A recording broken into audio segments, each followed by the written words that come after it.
For 5 years, she loved him without a single word. Every morning, every meeting, every quiet moment in a crowded room. She memorized the way he took his coffee, the way he always held the elevator door, the way he laughed at something, really laughed, and the whole room felt warmer.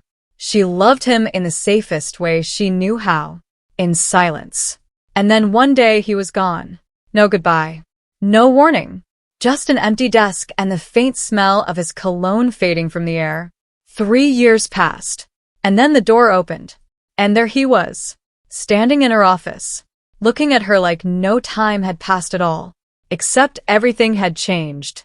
And the love she had buried so carefully was not as gone as she thought.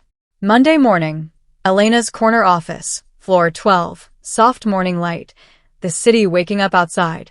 Elena Marsh had a rule about Mondays. She did not think about the past on Mondays. Mondays were for the calendar on her screen, the coffee cooling beside her keyboard, the 12 emails that had arrived before 7 in the morning from people who apparently never slept. Mondays were for the woman she had built herself into over the past 3 years. Composed, capable, completely in control. She was 34 now, director of creative strategy at one of the most respected agencies in the city. Her name was on the door, not literally but in the way that mattered. People said her name before they said the company's. She had earned that. She had earned it the hard way. After the kind of year that either breaks a person completely or rebuilds them into something stronger and quieter and more careful about where they place their heart. Elena had chosen the second option. She picked up her coffee, looked out at the city stretching silver and gold beneath a pale morning sky. She had stopped thinking about Daniel Reeves approximately 847 days ago. She knew the number because she had counted. And then she had stopped counting. And then she had started counting again before finally, firmly, deciding that some numbers were not worth keeping. Her assistant knocks. Door opens slightly. Her assistant Sophie appeared in the doorway with the particular expression she wore when she had news she wasn't sure how to deliver. Sophie, good morning. So, the Harmon account called. They want to move the pitch to Thursday instead of Friday. Elena, fine. What else? Sophie, there's also a new creative director starting today. Mr. Harmon brought him in personally. His name is... Elena, send me his file. I'll review it before the 11 o'clock. Sophie, right? Yes, I'll do that. Sophie hesitated in the doorway for just a moment too long. Elena looked up from her screen. Elena, Sophie. Sophie, his name is Daniel Reeves. The coffee cup stopped halfway to Elena's lips. The city outside kept moving. The emails kept arriving. The clock on her wall kept it steady, in different count. Elena set the cup down very carefully on its coaster. Elena, thank you, Sophie. Close the door on your way out. And then she sat very still for exactly 45 seconds. And then she opened her calendar and began rearranging her morning. Because Elena Marsh had a rule about Mondays. And today, for the first time in 3 years, she was going to need every single one of them. A memory. 5 years earlier, the same office building. A different version of Elena. She had been 26 when she first met him. Junior copywriter. Knew enough to still get lost on the way to the third-floor meeting rooms. Nervous enough to rehearse what she would say in the elevator on the way up to every pitch. Daniel Reeves was the senior creative director. 30 years old. The kind of person who made a room feel more alive simply by paying attention to it. He had noticed her work before he noticed her. That was the thing she had always loved most about it. He had pulled her aside after a pitch she thought had gone terribly and said, quietly, without any performance, "Your instincts are better than you think they are. Trust them more." 6 words that had changed the way she worked, the way she moved through rooms, the way she understood what she was capable of. She had not meant to fall in love with him. It had happened the way most true things happen, slowly, and then all at once, and then so completely that she couldn't remember a version of herself that hadn't felt this way.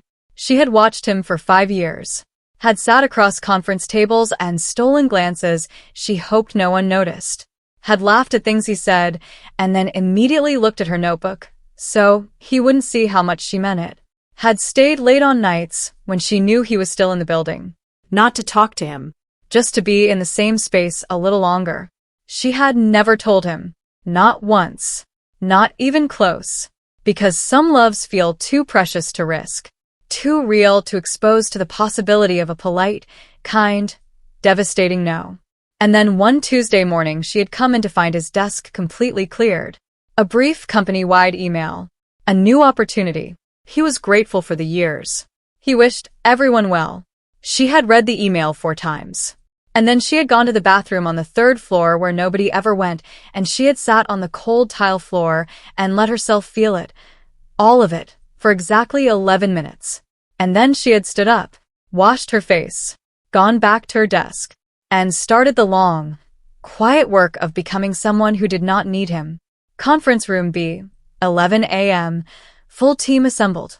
Elena at the head of the table. She had chosen the seat at the head of the table deliberately. It was her room, her meeting, her agenda printed and distributed and color-coded in the way that had become something of a running joke among her team. Affectionate, she knew, because they showed up prepared. She was reviewing the last slide when the door opened. She did not look up immediately. She had given herself the whole morning to prepare for this moment, and she was going to use every second of it. She heard him before she saw him. Not his voice. He hadn't spoken yet. Just the particular quality of stillness that entered the room with him.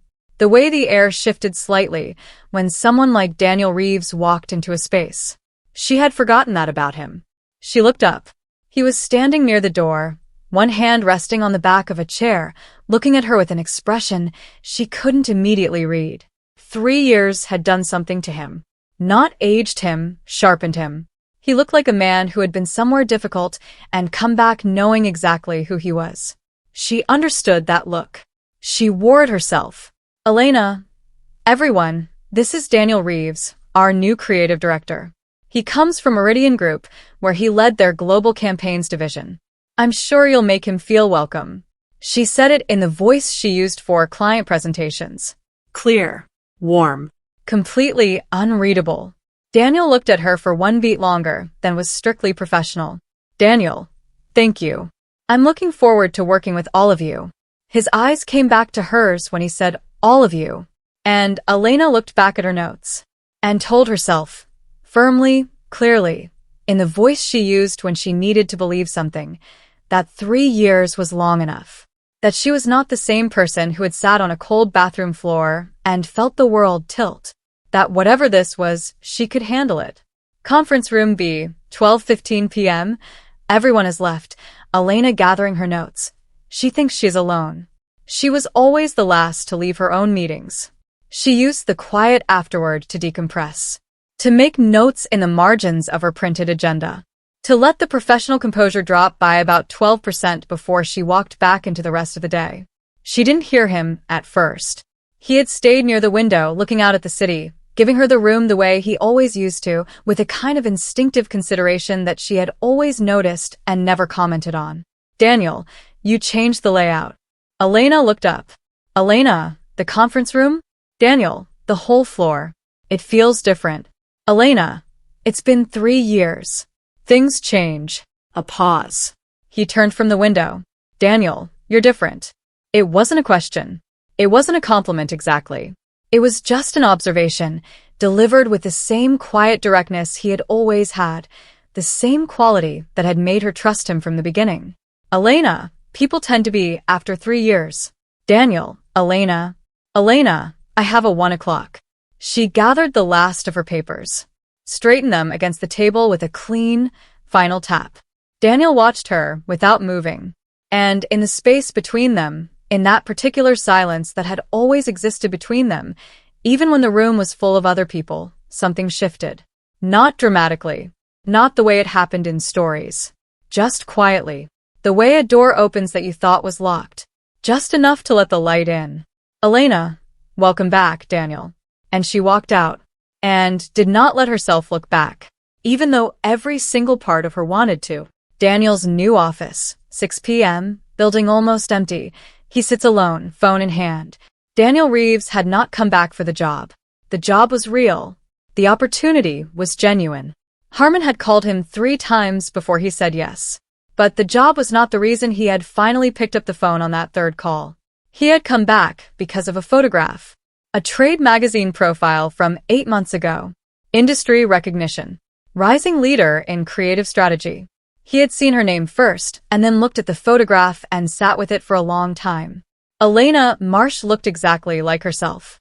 More so, somehow, like the years had clarified something that had always been there. He had thought about her more than he should have, in the 3 years he was gone. He had told himself it was just the familiarity of a long working relationship, the comfort of someone who understood how he thought. He had told himself many things. In a city of 8 million people, he had taken a job in her building. On her floor. He picked up his phone, put it down, picked it up again. A knock. Door is open. Elena stands in the frame. She came back for something she left. She stopped when she saw him. He stood up automatically, the way people do when they're startled by something they wanted. She held up a single printed page. Elena, left my notes. Daniel, right. She crossed the room, picked up the paper from the small table near the window, turned to leave. Daniel, Elena, I didn't leave because of you. She stopped, her back still to him. Daniel, 3 years ago. I need you to know that. A long silence. Elena turned slowly.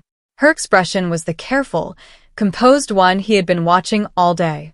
But underneath it, just barely visible to someone who had spent 5 years learning her face without meaning to, something was breaking open. Elena, then why did you? Daniel opened his mouth.